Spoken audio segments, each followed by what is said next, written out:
Welcome to double seven media. నేను మీ ఆదినారాయణ. మహారాష్ట్రలో జరిగిన ఎన్నికల్లో బీజేపీ కూటమి ప్రభుత్వం అఖండ విజయం సాధించింది. ఇప్పుడు మహారాష్ట్రలో బీజేపీ గెలిచిన తర్వాత ఆంధ్రాలో డిప్యూటీ సీఎం పవన్ కళ్యాణ్పై విస్తృతంగా ప్రచారం జరుగుతుంది. డిప్యూటీ సీఎం పవన్ కళ్యాణ్ గారు మహారాష్ట్రలో ఎన్నికల ప్రచారం చేయడంతోనే బీజేపీ అక్కడ అంటే విజయం సాధించని స్థానాల్లో కూడా ఆ పార్టీ విజయం సాధించిందని ప్రస్తుతం ఆంధ్రప్రదేశ్లో జనసేన పార్టీ నాయకులు విస్తృతంగా ప్రచారం చేస్తున్నారు.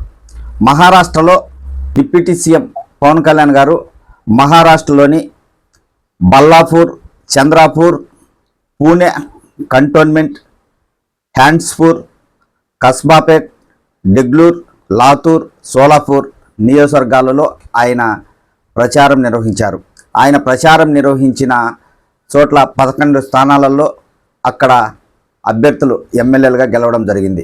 దీంతో ఇప్పుడు ప్రస్తుతం ఎక్కువగా పవన్ కళ్యాణ్పై ఫోకస్ చేస్తూ జనసేన పార్టీ నాయకులు కావచ్చు, జన సైనికులు కావచ్చు విస్తృతంగా ప్రచారం చేస్తున్నారు. పవన్ కళ్యాణ్కు అంత ఇమేజ్ ఉంది, అంత ప్రజా ఆదరణ ఆయనకు ఉంది కాబట్టి అక్కడ గెలవని చోట్ల కూడా బీజేపీ గెలవడం జరిగిందని జనసేన పార్టీ నాయకులు ప్రచారం చేస్తుంటే, ప్రతిపక్ష నాయకులు మాత్రం పవన్ కళ్యాణ్ గారికి అంత ఇమేజ్, అంత ప్రజాదరణ ఉంటే గతంలో ఆయన ఆంధ్రప్రదేశ్లో 2 చోట్ల పోటీ చేయడం జరిగింది ఎన్నికల్లో, కానీ ఎందుకు గెలవలేదు? అలాగే గతంలో తెలంగాణ రాష్ట్రంలో బీజేపీ తరపున ఆయన ప్రచారం చేయడం జరిగింది.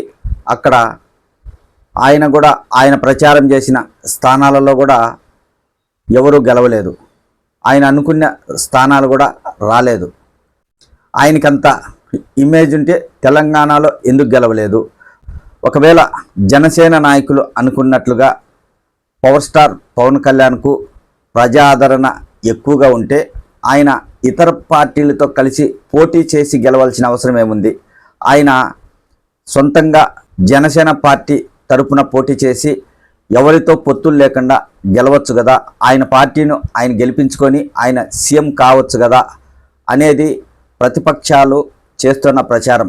ఒకరేమో పవన్ కళ్యాణ్ వల్లనే మహారాష్ట్రలో చాలా చోట్ల బీజేపీ గెలిచింది, ఆయన ఎక్కువగా ఆడ సనాతన ధర్మం గురించి ప్రచారం చేశారు కాబట్టి అక్కడ ప్రజలు ఆదరించారని జన సైనికులు ప్రచారం చేసుకుంటున్నారు. మా నాయకుడు ఎక్కడికి వెళ్ళినా ఆయనకు ప్రజాదరణ ఉంది, బీజేపీకి పవన్ కళ్యాణ్ వల్ల ఎంతో లాభం చేకూరుతుంది అన్న రీతిలో జనసేన పార్టీ నాయకులు ప్రచారం చేస్తుంటే, ప్రతిపక్షాలు మాత్రం అందుకు విరుద్ధంగా ప్రచారం చేస్తున్నాయి.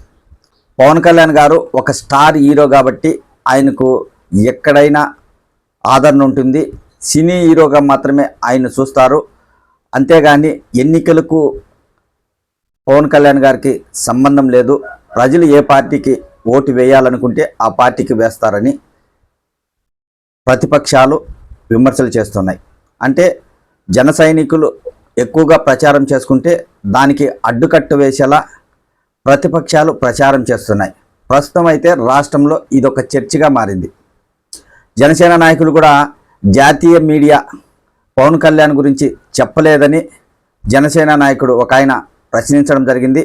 మాకు సోషల్ మీడియా ఉంది, సోషల్ మీడియా ద్వారా ప్రచారం చేసుకుంటాము, పవన్ కళ్యాణ్ గురించి జాతీయ మీడియా ప్రచారం చేస్తే ఆయనకి ఎక్కడ పేరు వస్తుందోనని ఎక్కడ ఆయన గురించి ప్రస్తావించడం లేదని జనసేన పార్టీ నాయకుడు కూడా వెల్లడించడం జరిగింది. ఎన్నికలు ఎక్కడైనా జరిగినప్పుడు హీరోలు ఆ పార్టీలకు కొంచెం అనుకూలంగా ఉంటే ఆ పార్టీ నాయకులు వారిని పిలిపించుకొని అక్కడ ప్రచారం చేయడం పరిపాటి.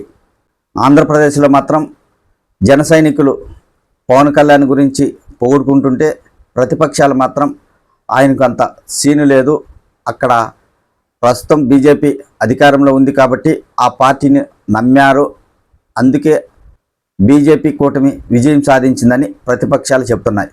ఎవరికి వారే ప్రచారం చేసుకోవడంలో మాత్రం ఆంధ్రప్రదేశ్లో రాజకీయ నాయకులు ఎగబడుతున్నారు.